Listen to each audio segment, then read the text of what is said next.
How can we build psych safety at work? It is needing to understand where our strengths are and to recognize that when our strength maximizes it, right, it will actually showcase a weakness. If we actually use this to judge the world around us, then that's where conflict can happen. But we need to then actually have perspective taking of ourselves first, our own strengths versus our weakness, which actually could be the same thing, right? But on different ends of the spectrum. And also to then recognize this in other people. We can be aware of ourselves. So that's one thing, right?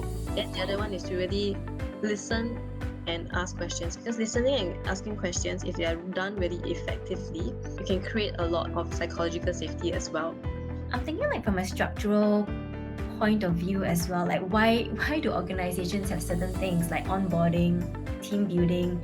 I think it's very much part of the key aspect of building that first sense of belonging.